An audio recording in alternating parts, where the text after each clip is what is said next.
ठीक है। यहाँ पे क्या आपकी यहाँ पे है साइनेप्टिक फ्लूइड। तो साइनेप्टिक फ्लूइड में क्या होता है, वो होते हैं Na पॉजिटिव यानी कि सोडियम।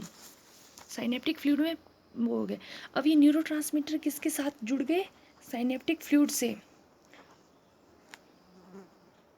नेप्टिक फ्लूइड से, ठीक है। ये आपके साइनेप्टिक फ्लूइड से जुड़ गए। तो यहाँ पे आके फिर से क्या होती है, यहाँ पे मैंने बोला यहाँ तो इम्पल्स थी, यहाँ पे फिर से वो केमिकल बन गया। अब क्या होगा, अब इस साइड को क्या होता है, यहाँ पे होकर डेंड्राइन स्टार्ट। तो यहाँ पे लगे होते हैं रिसेप्टर, जो हमने बात की थी यहाँ पर, ठीक है। यहाँ केमिकल्स कैसे आते हैं, रिसेप्टर के लिए आता है, वही यहाँ पे नेक्स्ट सेल स्टार्ट हुआ है। यहाँ होती है इस तरह से वाई शेप के रिसेप्टर, इस तरह से, ठीक है। यहाँ पे छोटे छोटे हर इसमें इसकी सर पे लगे होते हैं, ठीक है, रिसेप्टर लगे होते हैं। प्लस यहाँ पे होते हैं 2 गेट। अगर आपने रिसेप्टर और इसका पढ़ा होगा, आपको पता होगा कि किस तरह से आयंस जो होते हैं, कोई मॉलिक्यूल्स होता है किस तरह से एंट्री करता है किसी सेल में, ठीक है। ये अलग फर्दर चैप्टर है, यहाँ पे मैं शॉर्ट में समझाऊंगी। तो यहाँ पे क्या बोला मैंने, रिसेप्टर है, ठीक है। ये जो है ये न्यूरोट्रांसमीटर प्लस साइनेप्टिक्स अब क्या करेंगे, ये जाते हैं इस रिसेप्टर के पास, ठीक है। इस रिसेप्टर के पास जाते हैं सोडियम और न्यूरोट्रांसमीटर। तो जैसे ही इस रिसेप्टर के पास जाता है, ये इसको ले लेता है और ये क्या करता है, ये चैनल ओपन कर लेता है, ये वाले चैनल ओपन कर लेता है और यहाँ पे वो सोडियम आयन आ जाता है, ठीक है। और फिर से वो क्या करती है, इम्पल्स में कन्वर्ट हो जाती है। इस तरह से ये जो रिएक्शन है, ये जो एक्शन है या रिएक्शन बोल सकते हैं आपको, ये फर्दर चलता रहता है। कहाँ तक, जहाँ तक जब तक टारगेट जो सेल आपको ना पहुँचे। टारगेट सेल मतलब जहाँ पे रिएक्शन को आपको पहुँचाना है, जहाँ से आपको फीडबैक मिलना है कि क्या करना है इसके प्रति, ठीक है। ये इतना समझ आ गया कि हमारे न्यूरो ट्रांसमीटर क्या होता है, वो सोडियम उस साइनेप्टिक फ्लूइड से मिलकर रिसेप्टर पे जाके नेक्स्ट सेल में एंट्री करते हैं। अब लग गया पता कि किस तरह से वो जंप करते हैं, यहाँ से किस तरह से एंट्री करते हैं, ठीक है। ये तो इतनी सी वो हुई।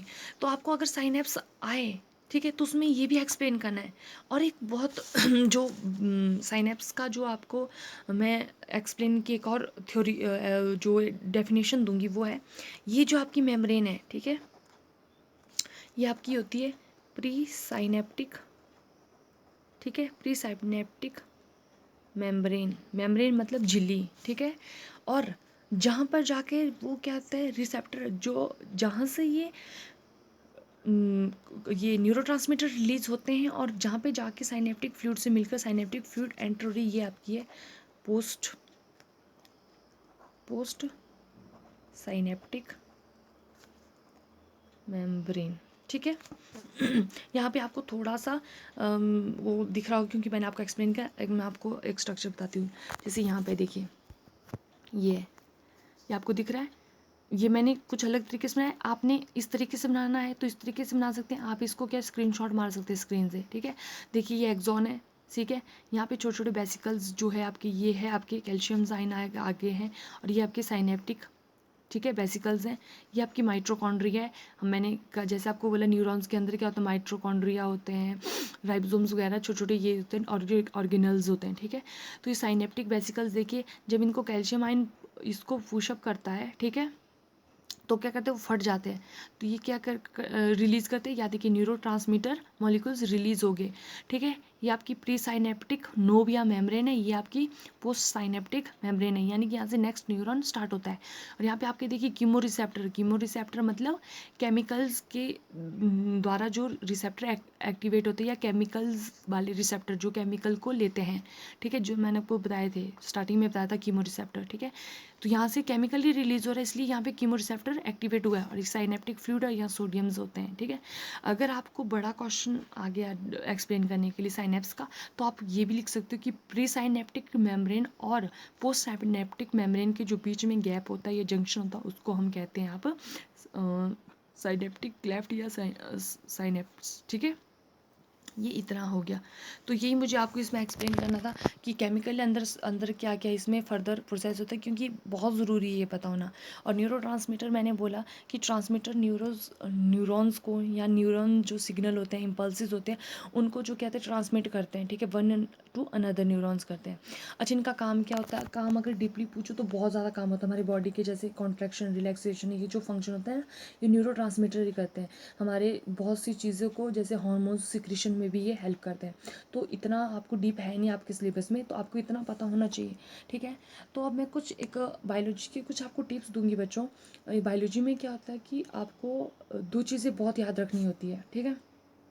एक तो आपने क्या करना है कि आप जब जब भी आप पढ़ो, बायोलॉजी में क्या होता है, ये थ्योरी नहीं चलती है याद करते हुए।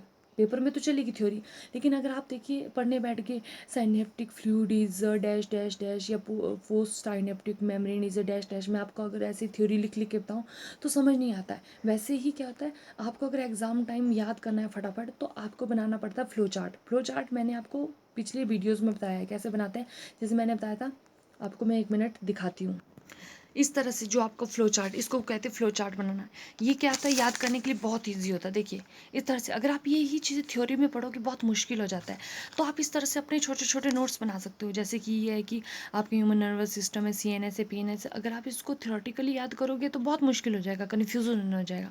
तो एग्जाम में भी आपने क्या करना है, इस तरह से अगर आप पहले फ्लो चार्ट बनाओ उसके बाद एक्सप्लेन करो, तो एग्जामिनर को भी लगता है कि बच्चे ने मतलब बहुत अच्छी डीपली याद किया है। प्लस क्या होता है कि आपको क्या होता है, आप भूलेंगे नहीं, क्योंकि पेपर टाइम बहुत ज़्यादा आपको होता है लिखने के लिए, और कई बार क्या होता है कन्फ्यूजन में हम भूल जाते हैं। तो जैसे आपने देखा CNS के बाद क्या आया, दिमाग से स्किप हो गया, तो आप फ्लो चार्ट देखोगे तो आपको फटाफट याद आएगा। अच्छा ब्रेन आया, ब्रेन के बारे में लिख लिया, स्पाइनल कॉर्ड है, ठीक ठीक उसके बारे में लिख लिया, PNS में लिख लिया। तो फ्लो चार्ट आपको अच्छे तरीके से एक्सप्लेन में हेल्प करता है, ठीक है। जैसे इधर है कि मैंने PNS में बताया, इसके क्या है, एफरेंट और इफरेंट है, ठीक है, सोमेटिक और विसरल है। तो वही आप बोलेंगे अलग अलग क्यों लिखे, ये आपके पाथवे हैं और ये आपके टाइप हैं। इसके पाथवे मतलब जिससे मैसेज जाते और आते हैं, पाथ है ये, और ये आपकी टाइप है, ठीक है। तो इस तरह से आपको याद करने में आसानी होगी। अगर आपको मैं पैरा बना के लिखाऊं तो बहुत मुश्किल होता है। प्लस दूसरा बच्चों, स्ट्रक्चर बहुत इंपॉर्टेंट होता है। स्ट्रक्चर आप अगर बनाओगे ना तो ये आपके जो होता है एक्सप्लेनेशन को बहुत अच्छा कर लेता है।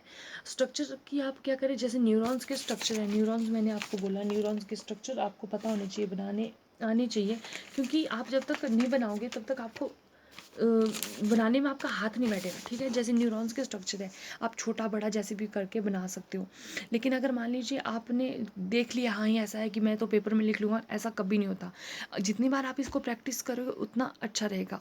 और जब भी आपको बायोलॉजी का क्वेश्चन आए, पहले स्ट्रक्चर बनाए, उसको लेबलिंग अच्छे तरीके से करें, क्योंकि बायोलॉजी में मैंने पहले भी बोला है, नंबर आपको स्ट्रक्चर के ही मिलते हैं।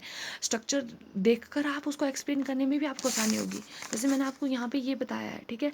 आप अगर स्ट्रक्चर पहले बनाओगे ना तो आपको ये तो थोड़ा बहुत मतलब गड़बड़ हो गई है, ठीक है। अगर ऐसा क्लीन स्ट्रक्चर आप बनाओगे, ठीक है, तो आपको क्या होगा, आप पहले देखिए सब कुछ देखेंगे, आप खुद आपको लिखने, आपको याद करने की ज़रूरत नहीं है। ये देखो एक्सॉन से है, साइनेप्टिक लेफ्ट है, वेसिकल्स है, ये है वो है, सब कुछ है, कीमो रिसेप्टर है। तो इस तरह से आपने बनाना, इस तरह से बना सकते, इस तरह से आपने बनाना, इस तरह से बना सकते हो, ठीक है। ये आपका जो कौन से, यही जो आपकी न्यूरॉन्स उनको बड़ा करके मैंने बताया था, ये जो गैप आता है, ठीक है, यहाँ वाला जो गैप है ना, ये मैंने आपको इसमें बताया हुआ बड़ा करके। तो अगर आप जितना आप अपने हाथ को चलाओगे, आपको क्या होता है, इसमें क्या होता है, स्पेलिंग बहुत से ऐसे होते हैं, लंबे लंबे शब्द होते हैं जिनको आप प्रोनाउंस नहीं कर पाते। लेकिन आप क्या क्या अगर बार बार लिखोगे तो आपको खुद उनको प्रोनाउंस करना भी आएगा, और आपके मार्क्स भी पक्के होंगे। पहले स्ट्रक्चर बनाइए, फ्लो चार्ट बनाइए, उसके बाद एक्सप्लेन करो, तो आपके मार्क्स कहीं नहीं जाएंगे। और अगर आपको नोट्स इस तरह से घर में छोटे छोटे नोट्स बनाने, थ्योरी लिखने मत बैठिया करिए। बुक है तो बुक पढ़िए, उसको थ्योरी मत लिखिए। कि कॉपी में भी थ्योरी लिखते हो, टीचर लिखवा रहा है वो अलग बात है स्कूल में, ठीक है, लेकिन घर में भी आप थ्योरी लिख रहे हो, फ़ायदा क्या उसका। इस तरह से छोटे फ्लो चार्ट बनाए। अब मान लीजिए आपका एग्जाम है, तो आपको क्या करना पड़ेगा, फटाफट ऐसे देख के पढ़ना पड़ेगा। वहीं आप बुक में जाओगे तो इतना सारा आप कैसे कैसे ढूंढोगे कि क्या है क्या नहीं। ये देखिए एक नज़र मार दी, ठीक है, ये बना दिया फटाफट, ठीक है। ये दूसरा नर्व सेल से, अच्छा ये है, इस तरह से है, ये इम्पल्सिस है, ये छोटी छोटी डेफिनेशन देखिए एरो करके इस तरह से याद करना, और पेपर में फिर आपने स्टेप बाय स्टेप में लिखनी है, ठीक है। तो ये कुछ टिप्स हैं बायोलॉजी में मार्क्स गेन करने के। और बायोलॉजी में क्या है, आप जैसे मैंने बोला फ्लो चार्ट ये बना के आप जो मेन जो होते हैं ना आपके बड़े बड़े जो आपके जो याद करने के लिए वर्ड्स होते हैं उनको ही लिखिए। जैसे स्पाइनल कॉर्ड वो कहाँ होते हैं, क्रेनियम के अंदर होता है, तो यहाँ थोड़ी लिखना it is inside the cranium, ठीक है, ये आपने पेपर में लिखना है ऐसा। और इसमें होता है बायोलॉजी में आपकी इज़-एम-आर का फ़र्क नहीं पड़ता है, साइंस में इज़-एम-आर का फ़र्क नहीं पड़ता है इंग्लिश की तरह कि इज़-एम-आर का ध्यान रखना है। इसमें आपको पास्ट प्रेजेंट फ्यूचर से कोई लेना देना नहीं होता। इसमें आपको ये जो मेन शब्द है ना ये लिखने ज़रूरी होते हैं। तो आप इस तरह से इजी वे में अपना बायोलॉजी का जो होता है क्वेश्चन पेपर सॉल्व कर सकते हो बहुत कम टाइम पे। और अपना हाथ जितना आप डायग्राम बनाने में करोगे आपको उतना जल्दी याद होगा और हाथ भी आपका बैठेगा।